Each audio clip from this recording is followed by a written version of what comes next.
RFI convida hoje Flávia Castro, cineasta, diretora do filme Deslembro, que concorre ao prêmio de melhor longa de ficção no Festival Biarritz América Latina. Olá, Flávia, Oi, Maria. é um prazer estar com você aqui nesse lugar tão lindo que é Biarritz. Flávia, o ponto de partida desse filme é a volta de uma família exilada em Paris, que volta ao Rio de Janeiro com a lei de anistia concedida em 1979.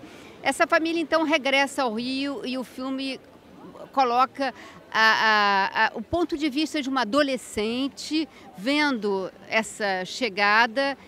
Flávia, esse filme, a gente pode dizer que essa adolescente pode ser você?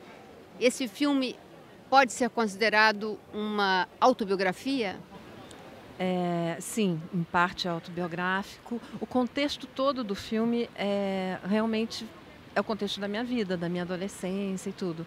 Mas quando eu comecei a pensar, na verdade eu comecei a pensar no Deslembro quando eu estava editando, montando o meu documentário, Diário de uma Busca, e que eu senti necessidade de ir para a ficção para poder tocar em temas que eram mais difíceis através do documentário, como a relação com a memória e como é que é a nossa relação com a memória na adolescência. Partiu disso. Flávia, o personagem principal, a menina interpretada por uma francesa, chega ao Rio de Janeiro e mostra essa estranheza ao encontrar uma realidade local que ela desconhecia totalmente. E, a partir de um certo momento, começam a emergir as lembranças do pai dela, que desapareceu.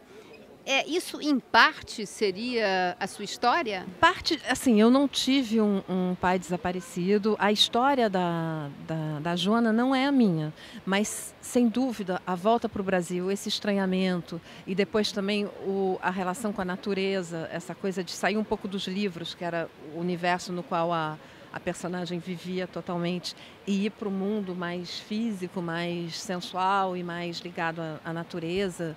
Bom, fora primeiro amor, etc., sem dúvida isso tem a ver um pouco com a minha própria adolescência, né? Que foi, eu voltei para o Brasil exatamente nessa idade da personagem. Nesse filme, você faz um retrato fiel do Rio de Janeiro, um retrato de uma juventude, ao mesmo tempo tem uma doçura, ao mesmo tempo uma alienação.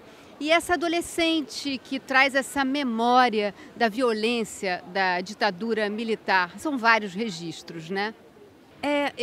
Quando eu estava preparando o filme, eu sempre dizia para as pessoas que estavam trabalhando comigo, a Heloísa Passos, diretora de fotografia do filme, a Ana Paula, que fez a direção de arte, que eu não queria marcar muito temporalmente o filme, eu queria que ficasse um pouco vago a época, porque eu não queria aquela coisa do detalhe, isso de tal época. Então isso para mim, eu tentei que ficasse um pouco flu, assim, um pouco desfocado, digamos, a época Mas precisamente. existe uma época de gente voltando, de pessoas Sim, desaparecidas e ainda não tinha acabado a ditadura, existia silêncios, né? Uma situação que mostrava um sim, pouco sem uma dúvida, repressão, sem né? dúvida. Não, com certeza, ainda tem esse peso. E, na verdade, eu acho que isso em algum momento se diluiu e depois agora voltou, né? Mas nunca terminou, porque a gente não julgou ninguém, os militares não foram punidos, exceto um, né, que atualmente está sendo incensado pelo Bolsonaro, o Ustra, que nem chegou a ser punido, mas a gente não fez esse trabalho de memória, né? E o filme, eu acho que ele toca também nisso de uma forma muito não de uma forma evidente, porque o filme não é sobre isso, o filme é a história de uma adolescente, mas para mim, quando eu vejo o filme hoje, no momento em que ele está saindo, né, esse momento tão tenso que a gente está vivendo no Brasil, eu penso sempre nisso. Que trabalho de memória que a gente fez durante esses governos PT, que trabalho de memória que a gente fez para a gente estar hoje vivendo essa coisa tão dramática no Brasil. Pois é, Flávia, a gente vê aqui em Biarritz outros filmes latino-americanos que falam, que resgatam essa memória da ditadura militar. Você acha que o Brasil está atrasado em relação a tudo isso? Eu acho que o Brasil, dos países latino-americanos, pelo menos do que eu sei, eu me lembro muito disso quando eu viajava com o Diário de uma Busca, porque eu comecei a viajar antes da comissão da verdade ser implantada pela Dilma. E era uma pergunta constante: e vocês, quando vão fazer a de vocês? A gente fez muito tarde. A gente começou esse processo todo tarde demais, talvez, né? Então, assim, era inimaginável, há 10 anos atrás, você ver alguém descer na rua defendendo a volta de uma ditadura. Na verdade, eu não sei se isso já aconteceu em algum país do mundo, de alguém explicitamente descer na rua e pedir uma ditadura.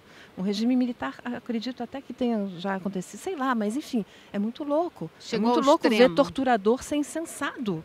É Claro. muito louco o Bolsonaro estar com tantas pessoas achando que ele é uma solução para o Brasil. É deprimente isso. Ai. E falando em memória, Flávia, o incêndio do Museu Histórico Nacional do Rio é um fato que traz à tona essa falta de memória, não é? Sim, é verdade. Para terminar, Flávia, eu queria que você falasse dos seus projetos. O filme esteve em Veneza, agora aqui em Biarritz. E qual vai ser a trajetória, então, agora de Deslembro? Eu acho que o filme vai viajar agora bastante, enfim, por outros festivais e vai ser lançado no Brasil no ano que vem. E eu estou com um novo projeto que também, de alguma forma, tem a ver com essa questão de como é que a gente se relaciona com a memória, que chama Retrato de um Homem Invisível. Obrigada, Flávia Castro, diretora do filme Deslembro, que concorre ao Prêmio de Ficção do Festival Biarritz América Latina.